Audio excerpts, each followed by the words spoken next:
Selamat datang di podcast Cerdas Emosi bersama Joshua Iwan Wahyudi. Tempat untuk belajar mengelola perasaan dengan praktis, insightful, dan relevan untuk hidupmu sehari-hari. Selamat mendengarkan dan terinspirasi. Halo semuanya, kali ini saya akan membahas tentang jebakan kebahagiaan. Untuk kesekian kalinya saya membahas topik kebahagiaan karena memang ngomongin kebahagiaan itu banyak sekali yang sebenarnya bisa dibahas ya. Nah, salah satunya adalah jebakan kebahagiaan ini. Kenapa disebut jebakan? Karena banyak sekali, bahkan hampir semua orang berusaha untuk mengejar kebahagiaan, tetapi dia nggak pernah bisa menemukan kebahagiaan itu. Makanya ada sebuah istilah yang disebut dengan paradox of happiness. Jadi justru orang yang berusaha mengejar kebahagiaan, karena itulah dia malah jadi nggak bisa bahagia. Oleh karena mengejar kebahagiaan, seseorang malah jadi tidak bahagia. Nah, itu yang disebut dengan paradoks kebahagiaan. Nah, makanya ini saya sebutnya sebagai jebakan ini. Kalau orang udah ngejar aja itu kebahagiaan, justru dia sudah terjebak untuk menjadi tidak bahagia. Nah, kesalahannya adalah di mana? Banyak orang mengasosiasikan kebahagiaan sama dengan perasaan senang. Ya tidak sepenuhnya salah, memang kalau kita ngerasa seneng, kita juga seperti seolah-olah hidup kita bahagia. Nah, tapi yang namanya perasaan itu tidak pernah ada satu perasaan menetap dalam diri seseorang permanen selama-lamanya. Nggak ada orang itu bisa ngerasa seneng terus menerus, nggak pernah nggak seneng. Dia seneng terus menerus, nggak pernah merasakan perasaan yang lain, nggak pernah. Yang ada adalah perasaan itu datang silih berganti. Ya ganti-ganti, kita bisa seneng, tapi seneng kita itu nggak selamanya. Nanti setelah seneng, habis rasa senangnya, kita jadi bosen. Terjadi sesuatu, kita bisa sedih. Ada peristiwa tertentu, kita jadi kecewa. Kita ngelakuin sesuatu lagi, kita seneng lagi. Nah jadi memang yang repot dari perasaan adalah perasaan itu temporary, sementara. Nggak ada perasaan yang menetap dalam diri kita itu seterus-terusnya, nggak pernah berubah. Nggak ada. Nah makanya kalau orang mengejar kebahagiaan sama dengan mengejar rasa senang, ya kan itu repot ya. Berarti kan kita berusaha gimana caranya supaya setiap saat, setiap hari, setiap detik kita itu seneng terus. Nah ini yang disebut dengan jebakan. Kenapa? Nggak akan pernah bisa kayak gitu. Mau punya uang sebanyak apapun, beli semua yang diinginkan, lakukan semua yang pengen dilakukan, tetap aja ada hal-hal yang bikin kita jadi nggak seneng, sedih, bosen, jenuh, kecewa, kaget, takut, selalu ada. Nah itulah namanya kehidupan.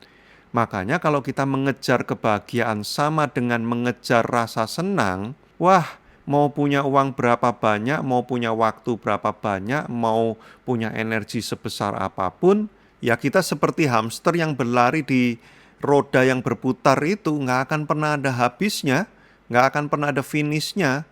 Kita senang, lalu hilang, cari lagi. Senang, hilang, cari lagi. Nah yang lebih susah lagi apa? Ternyata ketika kita mendapatkan kesenangan dari satu hal, kemudian kita ulang-ulang kesenangan itu beberapa kali, maka efek untuk membuat kita senangnya jadi berkurang. Artinya ketika kita lakukan hal yang sama lagi, kita udah nggak senengnya sama seperti pertama kali, udah berkurang. Makin sering dilakukan, udah hilang. Jadi akhirnya apa? Semua hal yang dulu kita lakukan dan membuat kita seneng, sekarang kita lakukan kok senengnya jadi berkurang, bahkan udah nggak seneng lagi. Nah, makanya kita cari lagi hal lain apa yang bisa menimbulkan kesenangan yang baru. Dan masalahnya muncul di sini. Karena makin lama, makin sedikit hal-hal yang kita bisa lakukan. Itu yang kemudian membuat orang jadi stres. Ternyata nggak cukup apa yang aku lakukan. Semua sudah aku lakukan. Tapi kok nggak membuat hidupku bahagia juga. Bukan nggak membuat bahagia, ya memang begitu. Rasa senang itu nggak selama-lamanya. Makanya kalau yang dikejar kebahagiaan sama dengan mengejar rasa senang, itulah nanti jebakannya. Justru karena kamu mengejar yang model seperti itu, kamu nggak akan pernah merasakan hidupmu bahagia. Nah, maka apa yang kita bisa lakukan? Alih-alih kita mengejar rasa senang yang temporary, yang sementara, sebenarnya yang harus kita kejar justru adalah rasa meaningful atau bermakna. Nah, memang rasa bermakna atau meaningful ini beda dengan rasa senang ya. Sensasinya, terus kemudian apa yang dirasakan di hati, itu bisa berbeda. Saya juga agak sulit menjelaskan meaningful tuh kayak gimana rasanya gitu ya. Tetapi yang jelas rasa bermakna atau meaningful ini lebih dari sekedar perasaan senang. Orang bisa ngerasa meaningful walaupun dia lagi berjuang, walaupun dia lagi menderita, walaupun dia lagi sedih, tapi dia bisa mendapatkan perasaan bermakna di balik kesedihan itu, di balik penderitaan itu, di balik perjuangan itu. Contohnya, misalkan ketika anak saya sakit, lalu saya dan istri setiap hari menemani di rumah sakit. Dia nangis, kita temenin, dia kesakitan, kita tenangkan. Walaupun di hati itu rasanya kayak sedih banget gitu ya, kayak rasanya itu, kalau bisa saya aja lah yang gantiin sakit gitu ya. Kayak nggak pengen peristiwa ini terjadi, tapi buat saya itu meaningful. Itu menjadi sebuah memori, sebuah perjalanan hidup, sebuah sejarah hidup yang akan saya kenang dan tidak pernah saya sesali. Dalam artian begini, bukan saya pengen anak saya sakit, tetapi pengalaman menjaga anak yang sakit dengan penuh kasih, walaupun itu seperti sebuah penderitaan, walaupun itu nggak menyenangkan dan nggak nyaman rasanya, tetapi itu bermakna buat saya, itu penting buat saya, itu menjadi salah satu potongan kehidupan yang saya syukuri karena saya diberi kesempatan untuk hadir menjaga anak saya. Ada banyak orang tua yang anaknya sakit, dia terpaksa harus pergi kerja, nggak bisa nemenin anaknya, diserahkan sama kakek neneknya, atau bahkan ada yang untuk sementara waktu benar-benar ditinggalin, ya cuman sama suster aja yang merawat. Nah, tapi saya punya kesempatan untuk merawat dan menjaga anak saya secara langsung. Buat saya itu meaningful banget. Kalau saya bisa punya peristiwa-peristiwa perjalanan hidup seperti ini, walaupun hidup saya diwarnai kadang menderita, kadang sedih, kadang kecewa, kadang susah, kadang juga ketawa-ketawa, kadang menangis, tapi semuanya itu meaningful. Nah, itulah hidup yang bahagia yang sebenarnya, yaitu apa? Tidak menyesali semua perjalanan yang dijalani sekalipun tidak mudah dan tidak nyaman. Loh, kenapa kok kita nggak nyesel? Padahal kan itu nggak enak. Karena ada nilai, karena ada sesuatu yang penting, karena ada meaning, ada makna di balik semua yang saya alami. Itulah kehidupan bahagia yang sesungguhnya. Jadi kalau kita ngejernya itu cuma seneng doang, makanya banyak orang jatuhnya kemana? Pakai narkoba, pakai hal-hal yang merusak dirinya, melakukan hal-hal yang nggak bener, demi cuman supaya bisa ketawa, demi cuman supaya bisa ngerasa seneng. Tapi setelah rasa senangnya hilang, dia makin depresi, menemui kenyataan bahwa itu nggak cukup. Tapi kalau kita bisa menemukan meaning di dalam hidup kita, dalam pernikahan, kenapa saya menikah, walaupun susah, kadang berantem, kadang ada hal-hal yang gak nyaman, tapi aku gak menyesali pernikahan ini. Aku bersyukur aku menikah dengan kamu. Aku bersyukur punya perjalanan yang seperti ini, naik dan turun. Kalau aku boleh mengulang lagi, aku akan melakukannya sekali lagi bersama dengan kamu. Wah, itu pernikahan yang meaningful. Walaupun tidak selalu ketawa loh setiap saat. Ada tangisan, ada kemarahan, ada kekecewaan, ada rasa sakit yang kadang-kadang terjadi.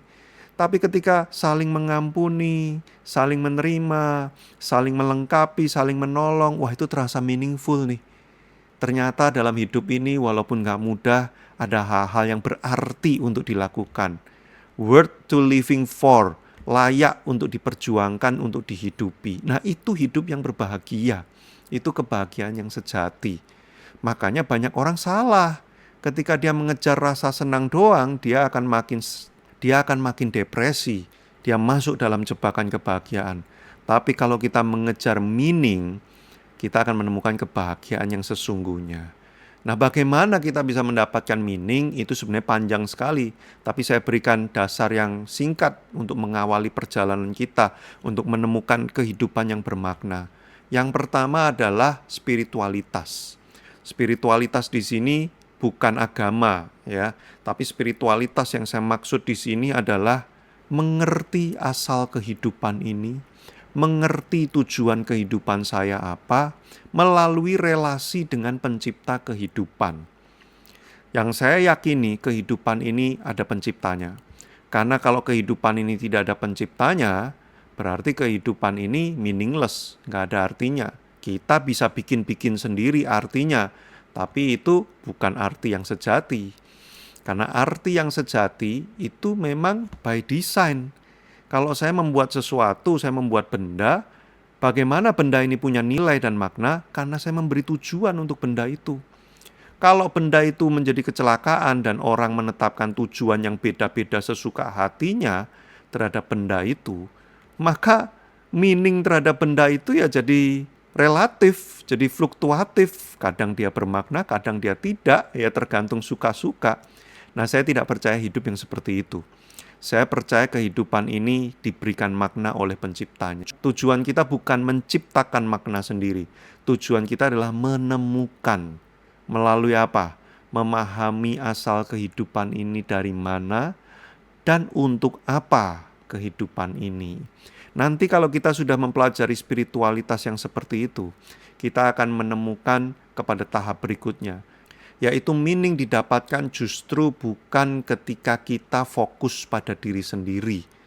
Meaning biasanya akan ditemukan waktu pertama kita terkonek dengan pencipta kehidupan.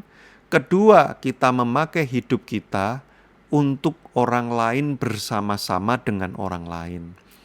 Makanya, kalau cuma buat ngejar seneng, beli makan enak, seneng. Tapi habis itu, ya sudah, selesai. Begitu makanannya habis, besoknya berakhir di jamban, berakhir pula kebahagiaan kita. Tetapi, kalau kita makan enak bersama dengan orang lain, punya quality time, ngobrolin hidup, terbangun relasi, kita bisa connected, kita bisa engage, berbagi perasaan, berbagi pengalaman, maka 1 jam makan bersama itu menjadi meaningful. Sekalipun rasa senangnya sudah hilang lama sekali bersama dengan hilangnya makanan di dalam perut kita, tetapi meaningnya menetap selama-lamanya dalam jiwa dan sanubari kita. Kenapa?